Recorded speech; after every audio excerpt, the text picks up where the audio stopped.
Ray and his wife suddenly noticed their neighbors hurriedly packing their bags, looking like they were about to leave on a long trip. Curious, they went out to ask what was going on, but the neighbors didn't explain. They just urged them to run for their lives as well. Before Ray and his wife could ask more questions, the neighbors, looking very flustered, drove away. Ray and Claire followed closely behind. When they got to the street, they saw that other people in the town were also leaving their homes. It seemed like everyone in the town knew that something terrible was about to happen. Some people didn't even bother to turn off their gas stoves. This eerie scene made the couple uneasy. For safety's sake, they quickly decided to join the exodus with their daughter, but not long after they hit the road, they saw many cars returning, though it felt very strange. Where are those people headed back?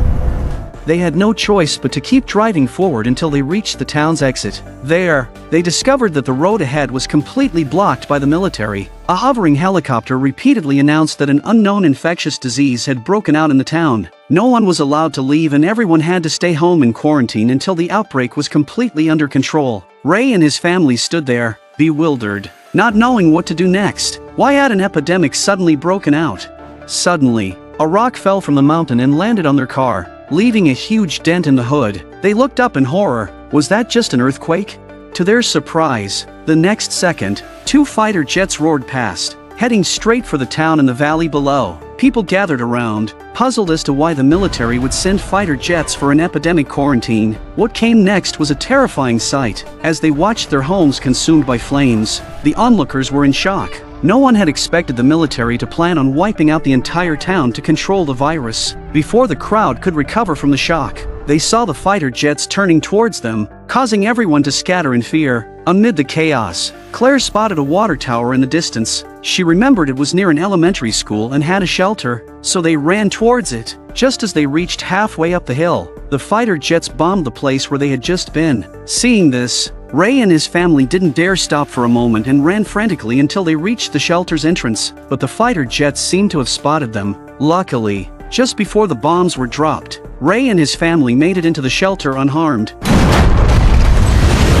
When it finally grew quiet outside, they cautiously began to explore their surroundings. Fortunately, the shelter was a doomsday bunker originally built for wartime, stocked with ample supplies. But now, all Zoe wanted to know was how long they would have to stay in the shelter. Ray couldn't answer this question. He could only comfort his daughter, assuring her that they would leave as soon as the crisis was over. The Ray family settled into an underground shelter. Since there was no sunlight here, Zoe soon developed claustrophobia. Everything seemed terrifying to her, and she had nightmares every night. Luckily, Ray was very patient. He often played fun games with Zoe and told her bedtime stories. As the days went by, they unknowingly stayed hidden in the bunker for almost a year. Each day, Zoe would draw a line on the wall. Before they knew it, she had covered the entire wall with marks. Zoe wanted to see the outside world more than once, but Ray and Claire always stopped her. They had long realized that the situation outside was not getting better. It was getting worse. There seemed to be some terrible presence trying to break into the bunker.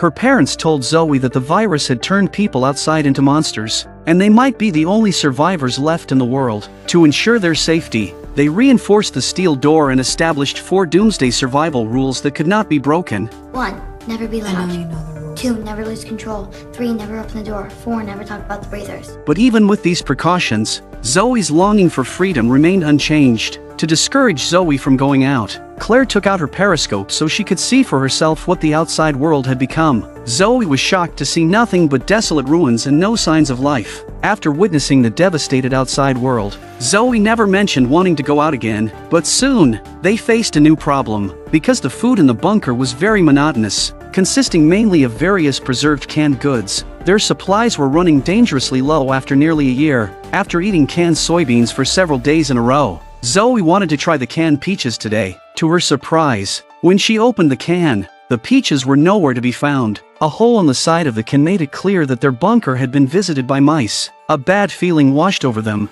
and after a thorough check, they found that the eaten cans were not just one. All their canned peaches, which they had been saving, had been devoured, along with other cans, 12 in total. That was 2 weeks worth of food. With their limited food supply, they would now have to ration their portions even more. or they would soon have to venture outside to find more supplies. They also needed to catch the mice that had stolen their food. One day, while playing a game, mother and daughter suddenly looked in the mirror and saw something behind them. They turned around and saw the culprit, the mouse. Zoe rushed to call out for her father. Today, they were determined to execute the thief and make up for their loss by turning it into a roast. Ray cautiously approached with a knife. He thought he had it, but to his surprise, the knife missed the mouse. The escaping mouse knocked over an oil lamp on the table. As the mouse was about to escape, Ray's knife got stuck in the table. In the crucial moment, it was Claire who stepped up. She used pliers to crush the mouse to death. However, before they could celebrate, they turned to face an even bigger crisis. The overturned oil lamp had exploded from the heat, igniting a raging fire. Ray tried to extinguish the fire with water, but the rusty pump jammed at the crucial moment. Claire resorted to beating the fire with clothing to prevent it from spreading further. After much effort, Ray finally managed to get a bucket of water, but it wasn't enough to completely douse the flames. Fortunately, the fire was under control, and with their combined efforts, they finally extinguished the burning table. By then, the entire bunker was filled with smoke. As they watched the smoke slowly drift out through the skylight, they realized an even more pressing problem. The smoke escaping could potentially reveal their hiding place. Ray cautiously peered outside with a periscope, but for now, there was nothing unusual. Claire, however, was very worried, because such thick smoke could be seen for miles. Ray was unconcerned, believing that by the time anyone saw the smoke and arrived, it would have dissipated, and they wouldn't know where it came from. But Claire had another concern. Burning would not only produce smoke but also a lot of ash. If the ash accumulated at the skylight, it would surely be noticed. Ray checked with the mirror again and indeed found a significant amount of ash at the window. For safety's sake, they needed to figure out how to remove the ash. This was the first time in a year that the family would open the sealed steel door. Zoe was left alone in the bunker, anxiously waiting for her parents' return. As time ticked by without any sign of her parents, she couldn't help but use the periscope to look outside. Thankfully, her parents were fine, but when she turned the periscope to the other side, she saw a shadowy figure moving through the woods towards her parents. In a panic, Zoe shouted as loudly as she could. Mom, Dad! Look out behind you! However, outside, Ray and Claire were busy with their tasks and didn't hear her warning. Fearing that they might be captured by the creature, Zoe hurried to the bunker exit, using all her strength to push open the steel door and step outside. Despite the danger, but looking around, she couldn't see her parents anywhere. Just as Zoe frantically searched, Claire suddenly covered her mouth from behind, and Ray came over upon hearing the commotion. Zoe was about to explain what she had seen, but in the next moment, luckily, the figures were just a few wild deer. But wild deer don't run away for no reason. What were they afraid of?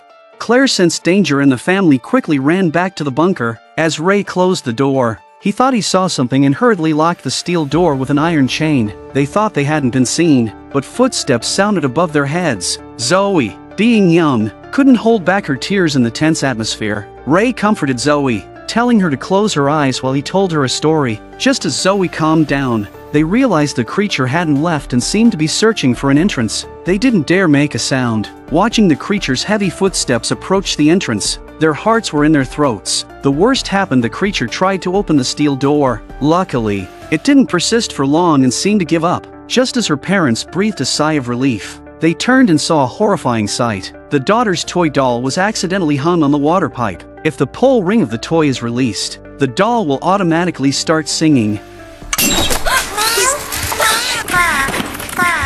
and their location will be immediately exposed. However, the accident still appeared. Ray quickly grabbed the toy and used a knife to remove the speaker before smashing it to pieces. Zoe was heartbroken to see her only toy destroyed, but Ray and Claire had no time to worry about Zoe. They were only worried about whether the noise had attracted the attention of the monster. Ray and Claire stared intently at the steel door above them. Just as they started to relax, they were unaware that the steel door was being turned at that very moment. To their horror, the creature had heard them after all, and they were terrified. The creature's strength was immense, and even the thick iron chain couldn't hold it back. Realizing the creature would soon break in, Ray searched frantically for any usable tools. Claire climbed the ladder, holding the chain with all her might, but she wasn't strong enough to make a difference. As the steel door slowly opened, a terrifying face appeared in front of Claire. In a desperate moment, Ray arrived with a metal rod.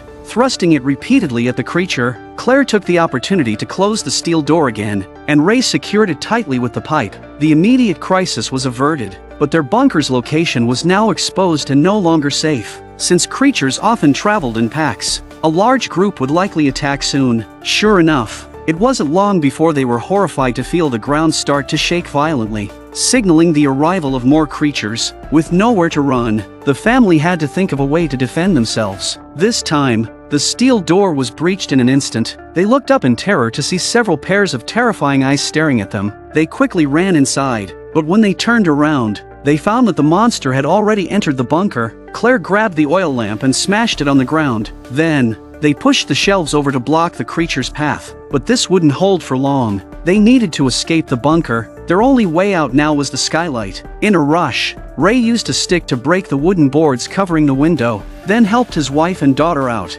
But when it was his turn, a problem arose. The window was too small for him to fit through. After countless attempts, Ray had a sudden idea. He told his wife to grab his left hand tightly. Then, with a powerful twist of his body, they heard the sound of bones breaking. He had twisted and broken his own arm. Ignoring the pain, Ray tried again with his wife's help, and this time he managed to squeeze through. But as he was about to climb out, a creature grabbed his foot. Before Ray could leave any last words, the creature dragged him back again. When Ray got back on his feet, he was surrounded by countless creatures. The next thing Claire and Zoe heard were sounds of fierce fighting from below. Seeing this, the mother and daughter were heartbroken but had no choice but to keep running for their lives. As they fled, Zoe tripped and fell, dropping her doll. She reached out to pick it up but saw countless creatures closing in. They ran through a forest and arrived at a place filled with abandoned vehicles. Suddenly, a helicopter appeared in the sky, its lights locking onto them. Instead of feeling relieved, they continued to run desperately, but there was no way they could outrun the helicopter. Soon,